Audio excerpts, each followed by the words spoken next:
السلام عليكم. لا تنسوا الاعجاب بالفيديو والاشتراك في القناة تشجيعا لنا لنستمر بنشر المزيد ان شاء الله.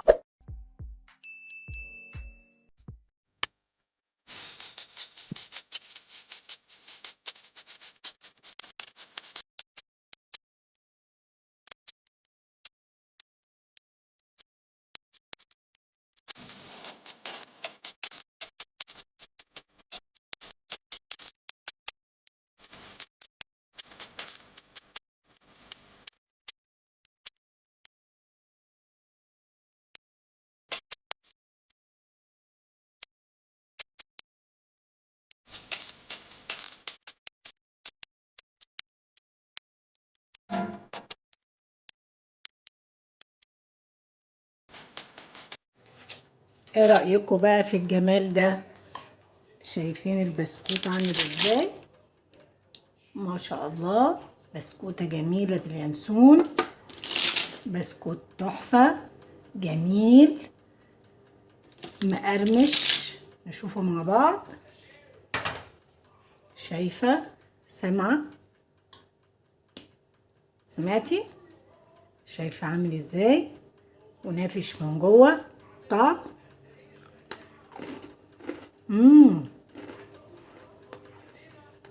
اظن سامعة القرمشة. بسكوتة تحفة خطيرة، طعم حكاية، طعمها جميل جدا بجد. عملت نص كيلو، عمل لي الكمية دي،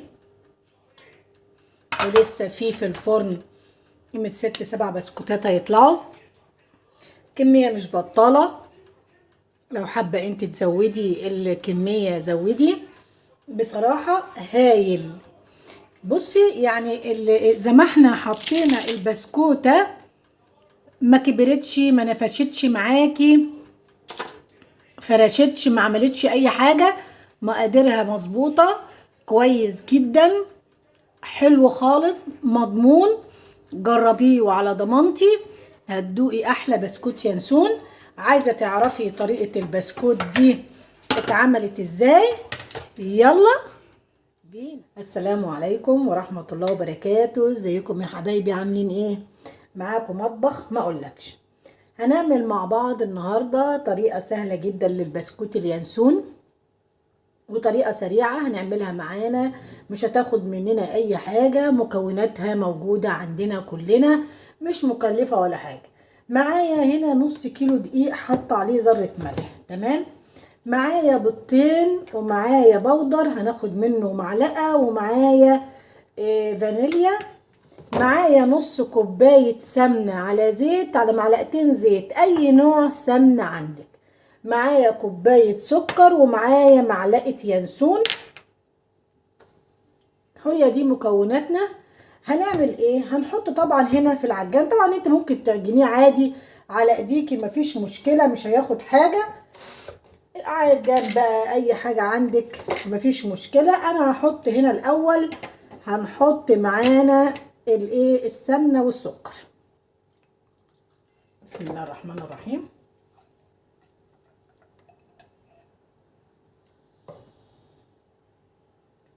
تمام كده، حطينا السمنة وهحط عليها كوباية السكر، وهنشتغل بقى ونضرب بالعجان كده. بقى شغالين زي ما انتوا شايفين كده، السكر والسمنة مع بعضهم على سرعة بسيطة الاول، بعد كده هزود السرعة.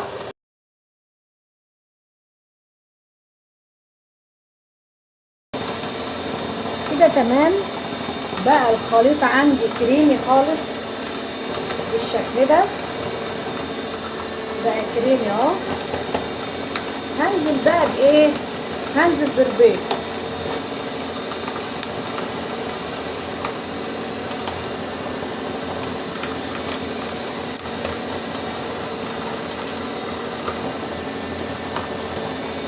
نزلنا بالبيضتين، وهنحط طبعا فوقهم الفانيليا.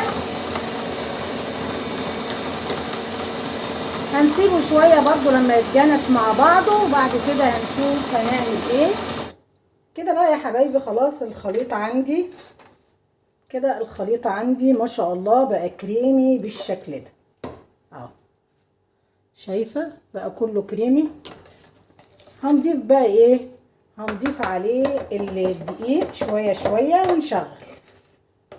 طبعا قبل ما نضيف الدقيق هنحط على الدقيق البودر. تمام، هنحط معلقه بودر، انا حاطه طبعا ذره ملح، وهحط معلقه بودر صغيره كده. هنقلب بقى وبعدين ايه نشغل ونضيف الدقيق شويه شويه. ههدي طبعا وانا بحط الدقيق علشان ما يتبعترش عندي، واحط شويه شويه كده.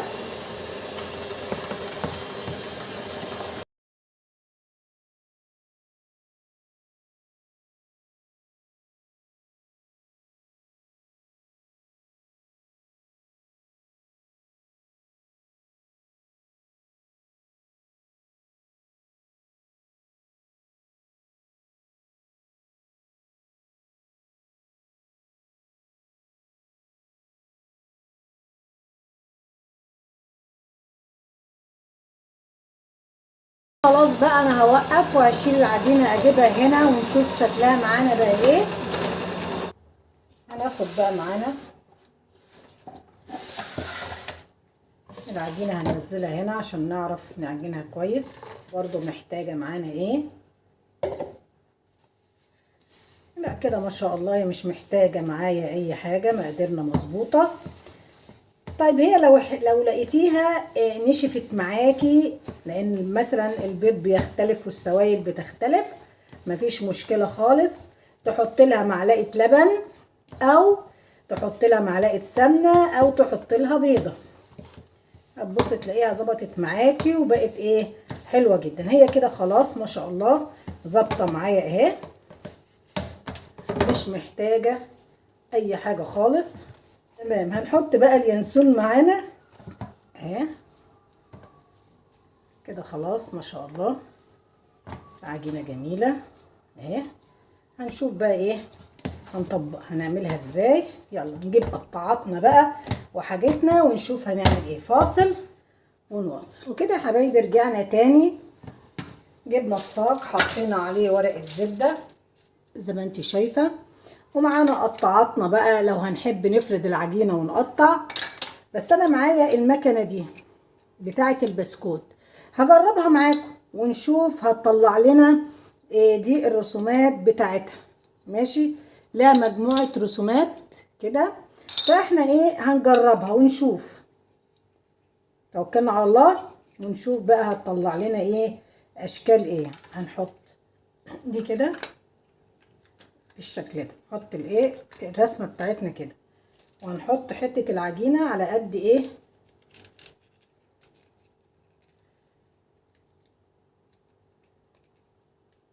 يعني ما نتخنش العجينه، يا دوبك على قد الرسمه بتاعتنا. تمام، وهننزل بيها كده وهنشيل دي كده اهي. شايفين المنظر؟ منظرها حلو مش شغال. هنعمل كمان واحده، هنحط كده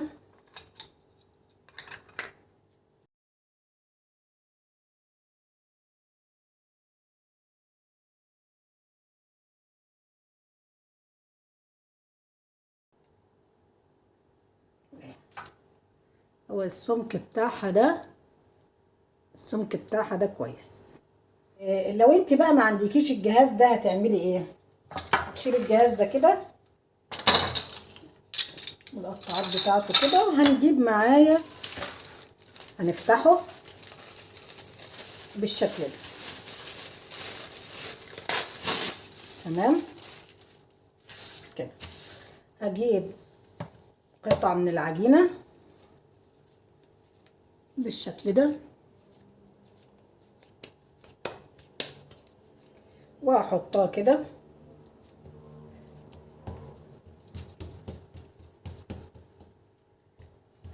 تمام، وهجيب كيس تاني عامله كده، وهجيب عندي النشابه وهفرد.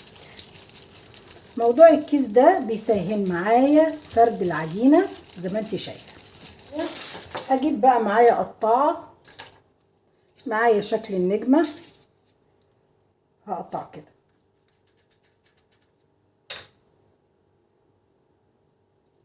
اهي، شايفه السمك بتاعها اهو، واحط كده كده.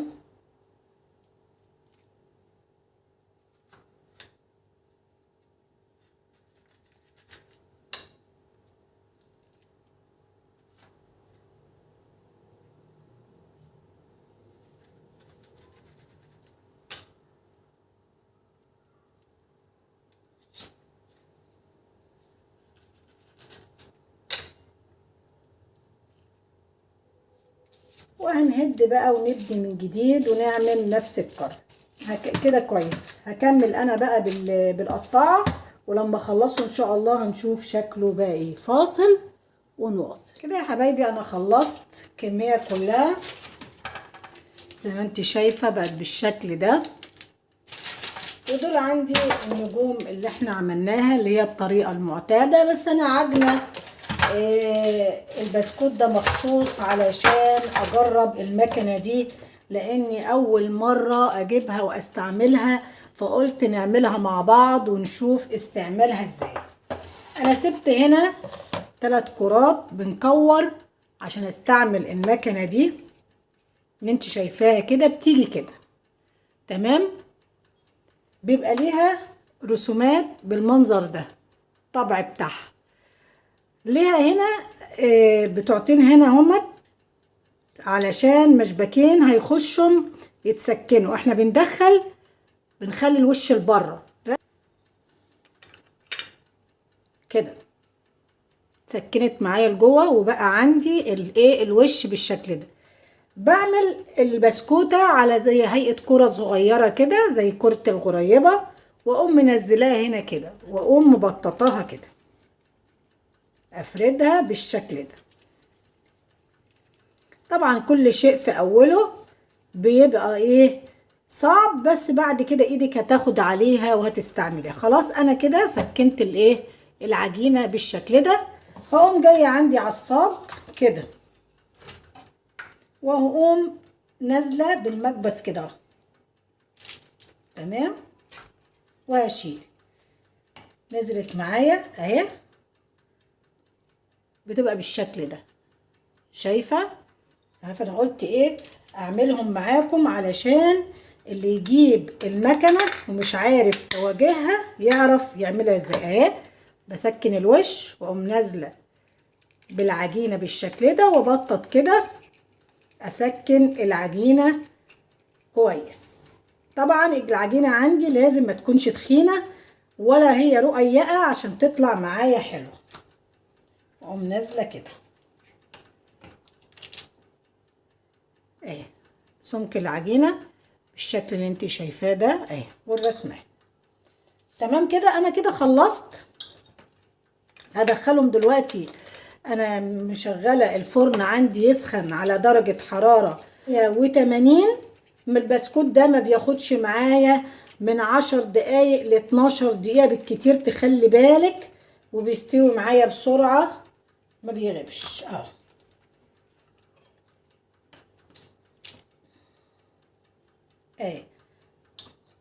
تمام كده خلاص. انا كده بقى هدخلهم الفرن ان شاء الله، ولما يتخبزوا باذن الله هنشوف شكله بقى فاصل وكده يا حبايبي. خلاص بقى البسكوت بتاعنا ما شاء الله استوى وطلع بالجمال يعني بالحلاوه دي، مش قادره اوصف لك الريحه بتاعته وشكله وجماله. شايفه البسكوته عامله ازاي ما شاء الله، وبرسمتها لا فرشت ولا حاجه، مقاديرها مظبوطه وجميله جدا جدا. طبعا النص كيلو زي ما انت شايفه عمل لي المقدار ده. ومعايا طبعا دول الرسومات اللي احنا عملناها، لو حابه تعملي الاشكال زي ما انت عايزه. شايفة بسكوت ناشف وجميل ولذيذ جدا. نفتح لك واحدة. شايفة البسكوتة عاملة ازاي؟ اسمعي كده الصوت معايا. شايفة الصوت؟ شايفة النفشان اللي جوه ده؟ بصراحة تحفة، مقادير تحفة، طالع جميل جدا. جربيه مش هتندمي. طريقة حلوة وسهلة وسريعة، والطعم بصراحة ما اقولكيش. كده خلاص الفيديو بتاعنا خلص. متنسناش في اللايك ومتنسناش في الشير، ولو انتي اول مرة تشوفيني ما تنسيش تفعيل الجرس ليصلك كل جديد. وكان معاكي مطبخ ما اقولكش. والسلام عليكم ورحمة الله وبركاته، والى اللقاء في فيديو اخر ان شاء الله.